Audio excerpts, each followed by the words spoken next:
Namaste. My name is Kirti, and on behalf of Himalayan Yoga Association, I welcome you all to this online teacher training course. I am a teacher here at Himalayan Yoga Association, and I will be taking you through the concepts and details of the human body and yoga altogether. Let's hope you enjoy this course. Let's start. Namaste and welcome back to the online yoga teacher training course. In today's video, we are going to understand what is mantra meditation or what is the significance of mantra in the yogic culture as well as the Hindu culture if we have to discuss it. But before we go ahead and do that, we are going to chant the Gayatri mantra, which will be very, very relevant according to the topic of today's session. So simply come and sit straight. Completely lengthen your spine upwards, roll your shoulders to the back, activate any mudra with your hands, rest your hands on your knees, and finally close your eyes to observe your breath as it creates a pattern inside your mind and your body.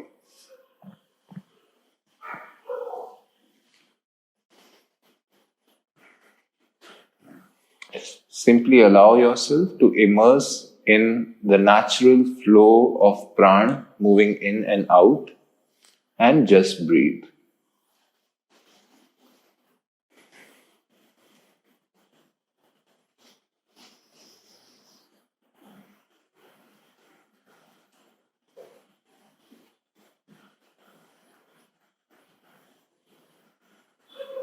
Now slowly bring your hands in front of your chest, Namaskara Sthiti.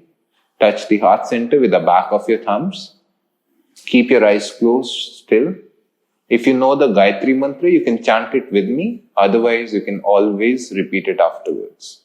So breathe in before we go ahead and chant the mantra. Om Bhur Bhuva Swaha Tat Savitur Varenyam Bhargo Devasya Dhimahi Dhiyo Yo Nah Prachodayat.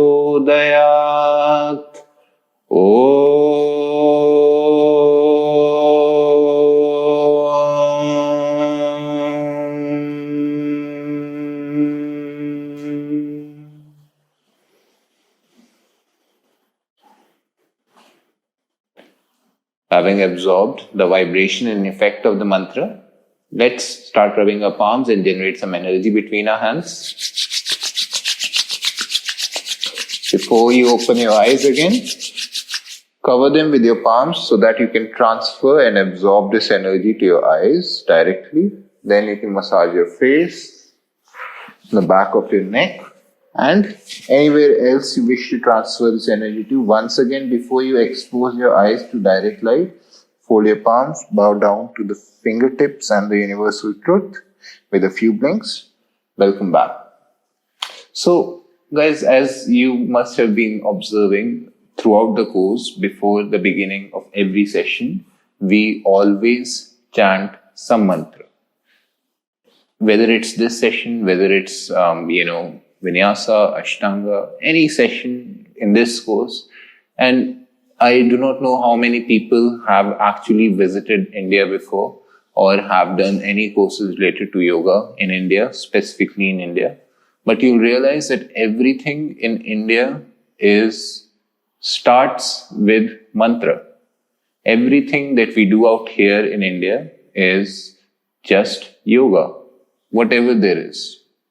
Mantra meditations, chanting of these mantras, again, is a way of doing your own personal yoga. Please keep in mind that asanas, they just form one portion of the entire yogic philosophy. Mantras may not even form one portion of it, but yes, it has some relevance, has some significance, and that is why mantras are chanted at the time of anything beginning, anything auspicious, whether you're starting something new, whether you bought a house. First thing you do before you wake up in the morning, feeling grateful, whether you're fearing something, whether you're afraid of something, whatever come may, these mantras, they're very closely attached to the Hindu as well as the yogic culture. If we talk about the relevance of mantras in Hinduism as a religious activity, then mantras, of course, they have the power to calm your mind. First of all, the mantras, they have a psychological effect.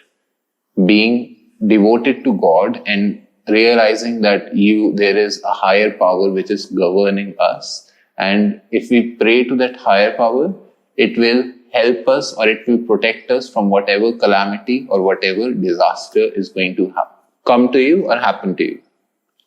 In that case, just by simply chanting these mantras, we are able to psychologically change the emotion of fear into an emotion of strength, so to say. Just because we feel that by chanting these mantras, we have, awakened the specific God of your choice, whichever one it is, whichever mantra you've chanted, and that he is going to keep an eye on you. Now, this was the religious aspect. This was more or less the superstitious aspect for non-believers as well. If we talk about the yogic culture, then mantras, they are all chanted in Sanskrit. Mantras, they all have not just the psychological effect, but in a completely different manner as compared to how it is used in religious aspects. Mantras, they are all about vibrations. We have all of these different chakras located throughout the spine, throughout the body, and the different syllables which form these mantras. Now, these mantras, they have been very, very, very intricately put together. These different Sanskrit words that they put together to create these verses, they have their own different vibrations in them. So chanting of these mantras not just works on the mind directly, but also works on the physical body because it creates a vibration in different regions upon chanting of different mantras. If you want to feel this whole effect, this whole difference of vibration, then you can just feel it by chanting one long Om as it is. Now remember, Om as a word needs to have 3 syllables, Uma. So if you chant it as then you can feel the vibration transferring from the lower part of the body, moving towards the top of the body. On similar aspects, all of these different mantras, they have been put together so that you can experience, or at least the physical body, whether you are aware of it or not, but at least the physical body can experience this vibration. And this vibration in the end is going to stimulate the organs that is attached to that specific area of vibration and benefit from it. This was the biological yogic aspect of it. On a mental level, mantras, they work just like, the Om meditation, the mantra meditation. It's quite similar to the Om meditation. I would even go ahead and say that Om meditation is more or less somehow a part of the mantra meditation. It's just that Om is such a powerful word, it's such a powerful entity in itself that it can be categorized in a completely different unit. But entirely, Om is the universal mantra for truth, for creation, for happiness, for growth, for prosperity. And that is why it is still a mantra in itself. If we talk about the other mantras, for example, when we chant the Gayatri mantra before the beginning of every class, then we are awakening a feeling of gratitude and we are awakening a feeling of acknowledgement of the self. If you translate the Gayatri mantra, then it would be that, literally, if you translate it, then it becomes, O Goddess of Light, I have darkness inside of me and I acknowledge it. Please share some powers, share some light on me so that I can get rid of this darkness. So acknowledging that there is flaws inside your own self, and Ishwar Pranidhan, this is also where Ishwar Pranidhan comes into the picture, devotion to God. You are acknowledging the goddess of light and you're seeking help in a way, seeking guidance from the goddess of light so that it can help you remove those flaws. So ideally, from a psychological aspect, whoever is aware of the meaning of this mantra can definitely get some psychological benefit into removal of flaws from their own lives, however way they are, whatever they think the flaws are, whatever there is. This is a psychological thing. On the other hand, if we talk about the meditation or the meditational aspect of mantras, then realize this: the mind is constantly creating thoughts. Especially when you're sitting silent, the mind is the most active because it does not have anything to express. Yet all of these thoughts, they keep popping up without really having a series or story. Doesn't matter the turnaround of the future, past or present, whatever it is, but the mind will constantly keep creating thoughts. In that whole process, if you put your mind into repeating or chanting of the same mantra again and again and again, then it will fail to create more thoughts. And what this whole repetition is going to make is going to create a sort of recording, an audio recording in your mind, which will keep playing in your mind even after you stop chanting of these mantras after a few times. In that case, this mantra, which has been voluntarily repeated in your mind, actively chanted loudly out of your physical body into the environment, still plays in your mind in a passive manner. You can go ahead and practice or do whatever you're doing. You can indulge in any task, but despite of that, the whole chanting, the whole experience of chanting of this mantra repetitiously is going to stay in your mind for some time at least. And that is why the mantra meditation is one of the simplest, yet one of the most powerful ways to meditate.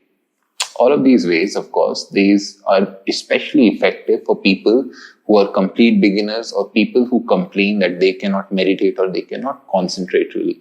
But entirely by doing these meditation, especially the mantra meditation, you are able to guide the focus of the mind into something which is coming from you, which will stay inside you as well. People who are going to be, atheists or agnostics, whether or not they believe in God, whether they do believe in God, doesn't matter. But it need not be, again, the whole psychic principle need not be applied to just the mantras that we chant. Of course, we have a theory, we have science. Yoga itself is a science to support all of the activities that we do. Even this mantra meditation, which seems so irrelevant in a way, is actually a scientific yogic technique, and you can experience this effect by practicing it even once yourself, granted you do it wholeheartedly. You do not really have to stick to the Sanskrit mantras that we chant.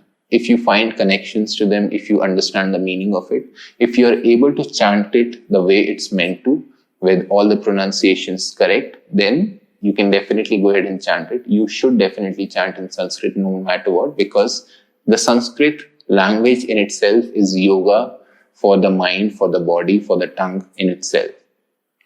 But if you want to stick to a mantra of your own personal religion, if you're a Christian, if you're a believer, if you're shamanic, you all have different languages. You can stick to a very small mantra, which need not be very vast.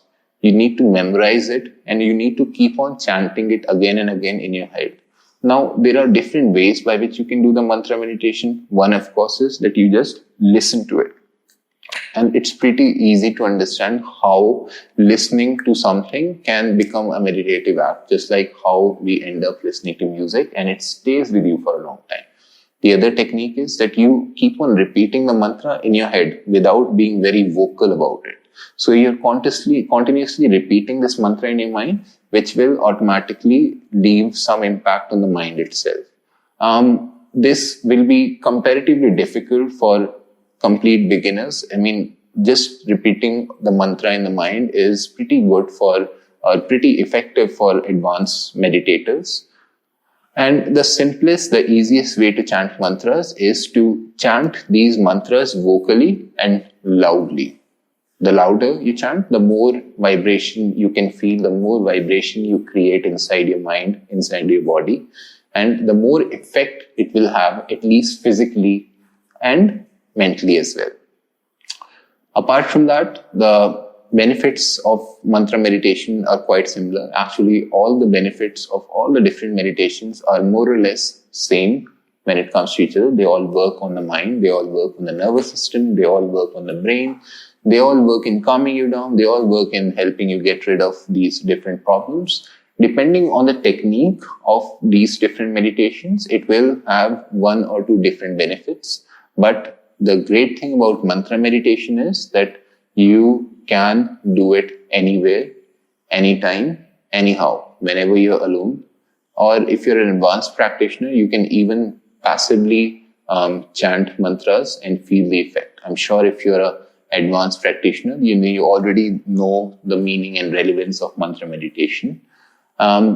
If you haven't tried mantra meditations yet, then I would appreciate that you do it for your own good, for your own growth, because the effects of this particular meditation are very obvious and very instantaneous. By the time you'll be done with this meditation, you will be able to feel the effect and the benefits of the meditation. Granted, you do it right. So I hope you found today's video informative. I will come again next time with another type of meditation or something else to tell you about different meditations. Until then, thank you and namaste.